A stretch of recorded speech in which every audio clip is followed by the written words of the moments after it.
Melodies from heaven rain down on me, rain down on me. That's all I know. Sorry. Okay. Joe boy one day, I'm gonna do bad faith. No my get so come my love back.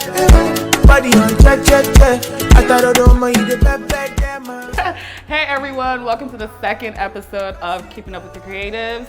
This episode, we are going to have an amazing founder of a nonprofit, Ayo Haruna. The nonprofit is called Young Africa Talks, and he's going to tell us more about what it is here in the greater Seattle area.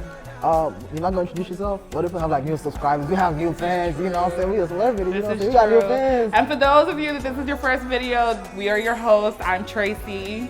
Last name. Oh my God, Caleb. You can't tell them my name. I'm supposed to say my name. He's going to cut this off. Say my name. Go ahead. I'm Tracy Nawali. From? Oh my, Caleb! We did this in the first video. Yeah, but what if you have new fans that didn't watch the first video? You gotta see the second video. Talk about their life. I'm Caleb, Caleb Atimis, from Nigeria, Port Harcourt. In case y'all didn't realize in the first video, Burna Boy is my cousin. If you don't know who Burna Boy is, look him up. It's my cousin, and we used to record back in the days. And I'm here in Seattle. I'm an engineer. I'm here in Seattle. You said that. Born and raised in Nigeria. Did I say that already? You did. I think Caleb just likes to hear himself talk. Anyways, that being said, we are going to introduce Ayo to talk about his nonprofit. Hi, Ayo. Welcome. She saw a young professional golf-wearing man and said, "Hey, Ayo." This is how our tone switched up a little bit. Y'all saw that, right? Y'all saw that. No, this is my friend, you guys. This is my friend. That's what we call him nowadays. Excited. That's what we call him nowadays. Go ahead. That's what we call him now. I'm very excited for him to talk to you guys about what he does and just about himself and about his nonprofit. So go ahead, Ayo, let us know what you do. Okay, so my name is Ayo, like I was introduced. I'm the founder of Young Africa Talks, and Young Africa Talks is a non-profit as well as a platform that is used to empower and promote young African professionals around the world, and just to show the amazing things that young Africans are doing. And then we provide mentorships and scholarships to young African students as well. Before we dive into like more topics regarding Young African Talks, Ayo, tell us a little bit about yourself. Name, background, relationship status. Are you single and looking to mingle? Where you work at, where you perform, all that. Yeah, I'm gonna get in trouble. So sis, if you're watching this and he says he's single, don't be angry. He's gonna but the definition of single nowadays, you have to be it's careful with that. relative, it's relative. You know? Either you're married or you're not married. When you're filing your taxes, it doesn't ask if you're in a relationship. It says, are you single or are you married? So when he says he's single, it does not mean he's not in a relationship. It means he's not married, right? And it also could mean he's single. So however you want to interpret it, that's up to you. All right. Let's see. So I was born and raised in Lagos, Nigeria. I've lived in a bit of different places. I lived in London, New York, DC, and now I live in Seattle, Washington. I'm a program manager at Microsoft. In my spare time, I lead my nonprofit and try to just empower African youths as much as I can. Yes, I am single, and I'm happy to be here. So let's chat.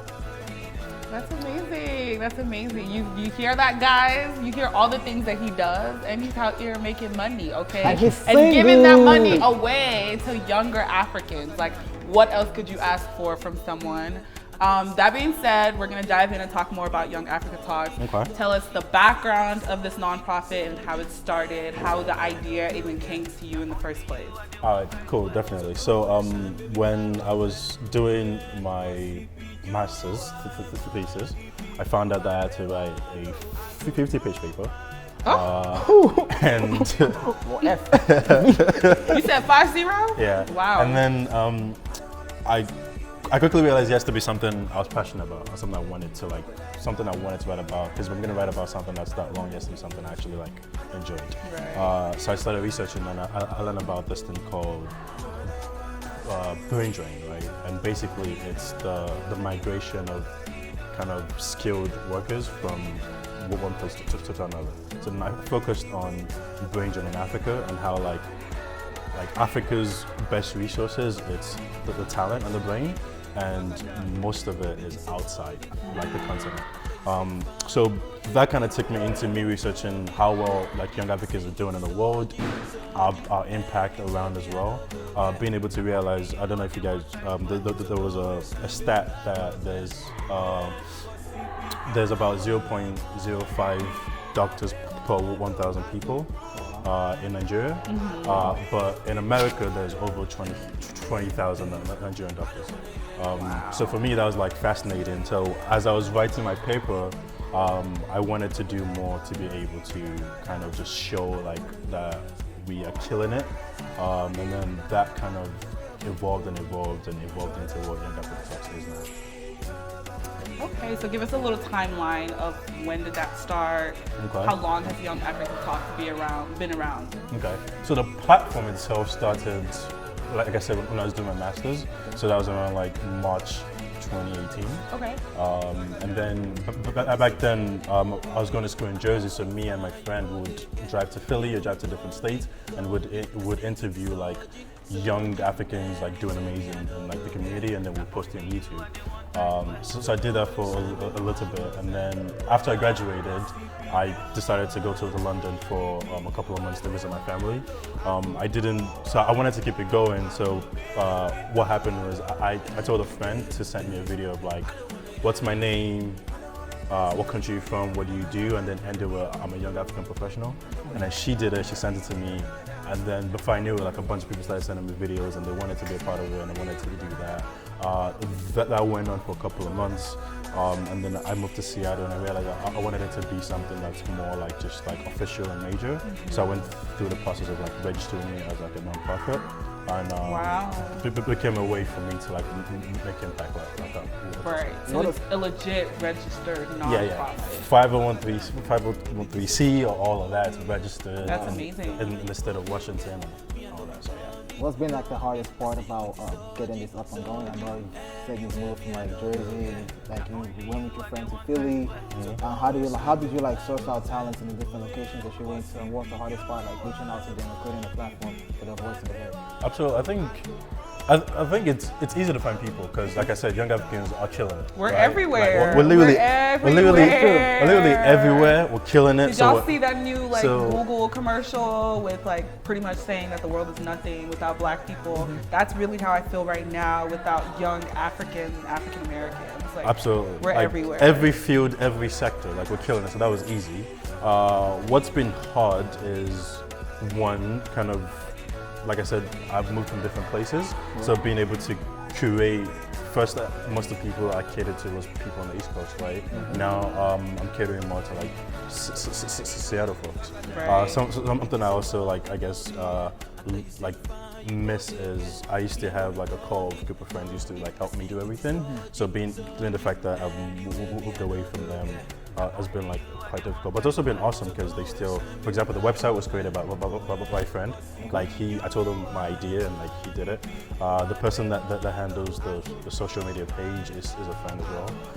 So it's also been awesome to like have a bunch of people that are committed and interested and being able to help. So I guess the difficult part is just like being consistent, right? As you have like a daytime job, it's just the truth is sometimes you get consumed and you don't actually spend time on like the things that are kind of important. So that's actually a great point to where you said you have like, for those like watching this, in case you have like a 9 to 5 and you want to start something outside, like a business, a non-profit, just kind of like have a side hustle. How do you advise people like, okay, how do you dedicate time? How do you like create that time between working a 9 to 5, hanging out with your friends, because like that's also important, and also like making sure that you have enough time to take care of what you need to do outside work? How do you balance that?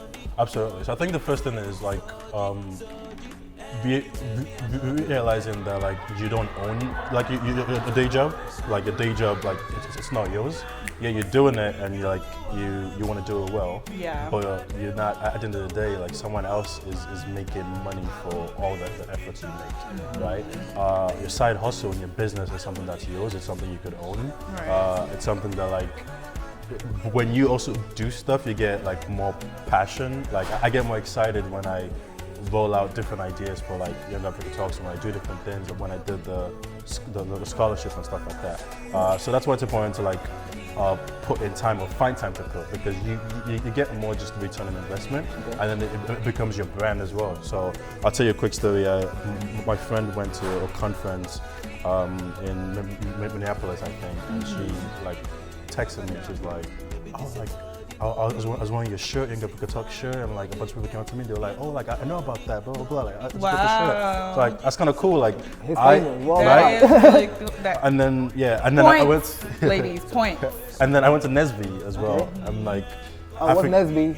National Society of Black Engineers. I went to NSB as a Microsoft employee to help, and like people like recognize me from Young Africa Talk as well. That's amazing. And I didn't even realize that like that many people follow the page. So that's really cool. So being able to, I can't get that from my 9 to 5. So right. Yeah. So you spoke about a scholarship. Yeah. Let's like talk more about that and. Okay. How much is a scholarship? Where do you get the money from the scholarship? How do you qualify for the scholarship? What's the scholarship? What's the target audience for that scholarship? Absolutely. So the scholarship is solely based for you. You either have to be born in Africa or you have to have parents who are from Africa. So, so you have to be someone who's kind of just from the continent, and whichever way you associate yourself with African descent. Yeah. And then last November we had. It was the first year we did the scholarship. It was $1,000 for two students. Okay. We had a student from Princeton and a student from Rutgers University. Wow. And they both won the scholarship, which was really awesome. Kind of just a way to empower, right? Like the mission is to empower and to promote young African professionals. So how can we do that? It was really awesome to see like them. So it was an essay and also like a video format. Mm-hmm. So people posted videos on like I believe the question was, as a young African professional, what would you do differently if you were in charge? And then what does being African mean to you? Yeah. And that was like super powerful to see like what people had to say. I just want to say, like I said, there's amazing young Africans out here like making it happen. It was really tough to like choose, and I felt really bad. Yeah, I was gonna say, how did you even pick? Like, what was the deciding factor?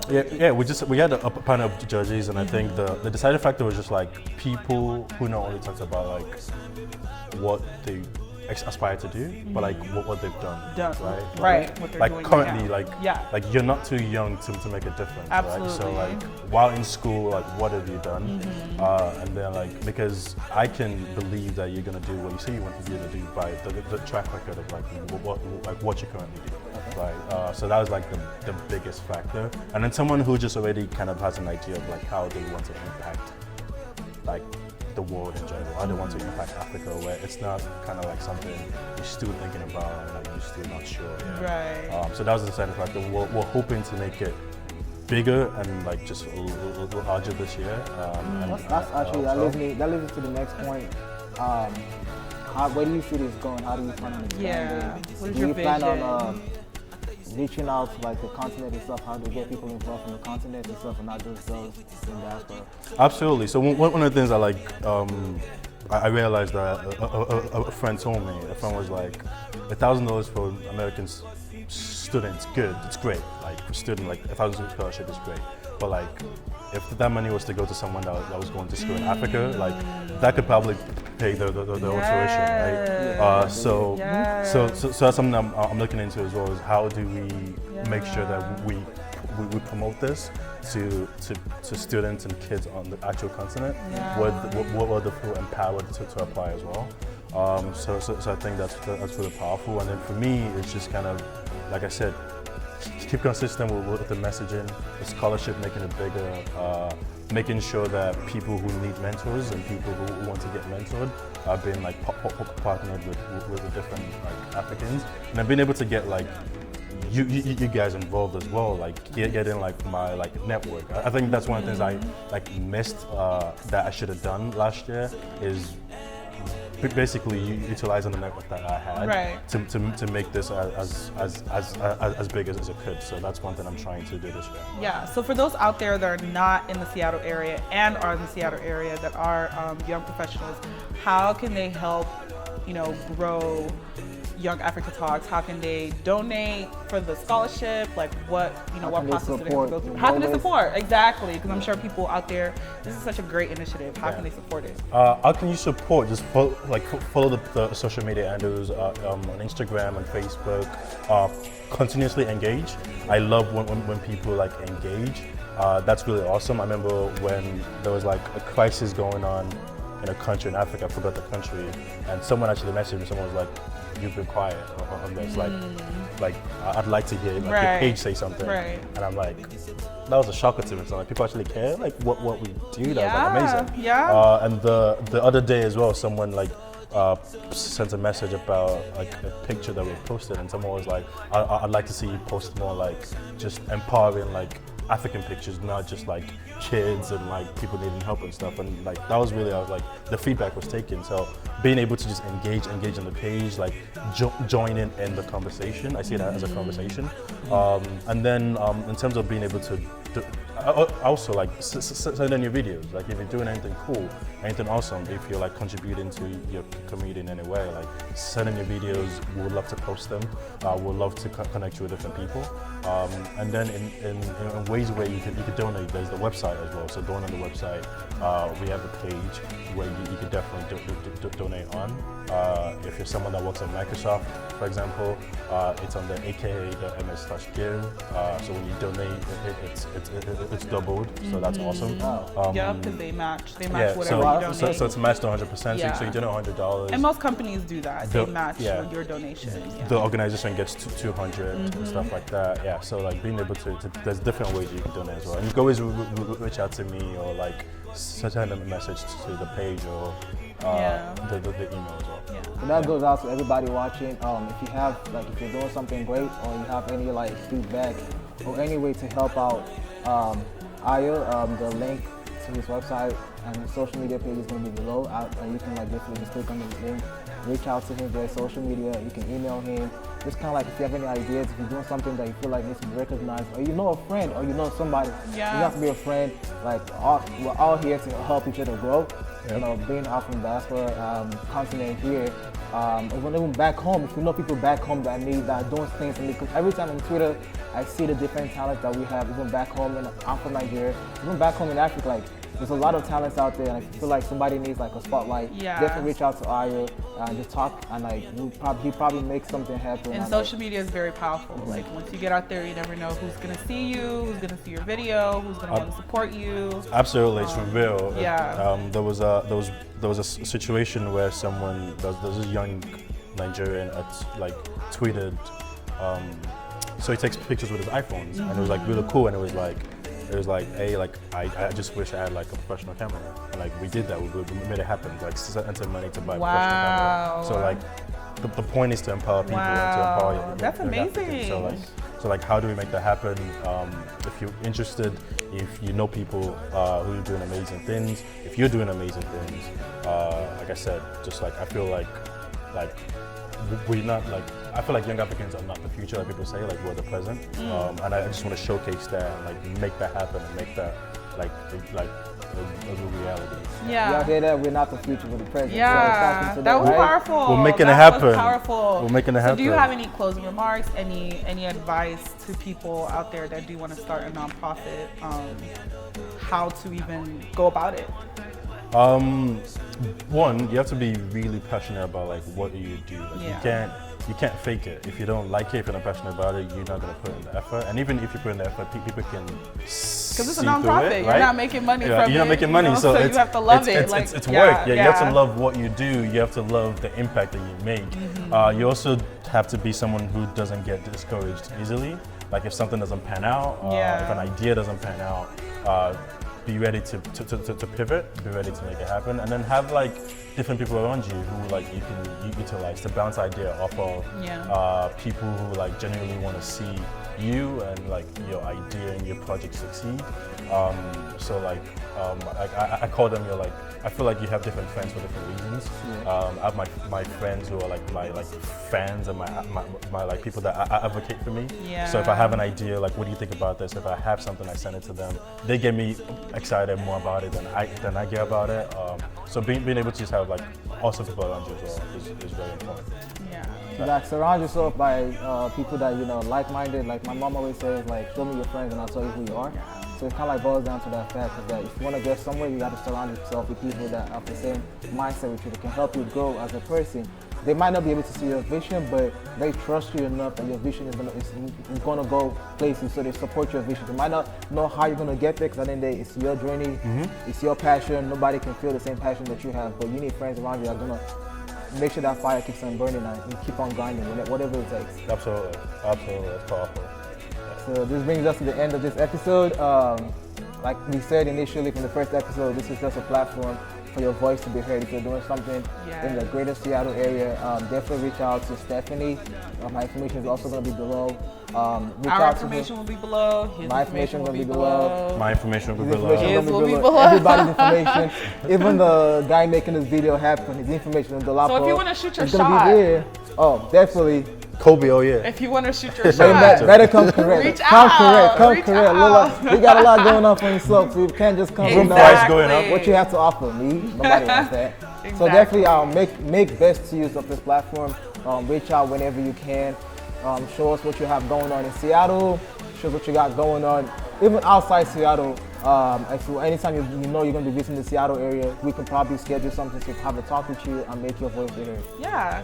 Thank you guys for watching. See you in the next episode. Thank you guys so much. This has been really awesome. Thank you, Ayo, for thank you giving for the us platform. No, thank you for the platform. It's been awesome. So appreciate it. Thank you for putting this together. It's been great.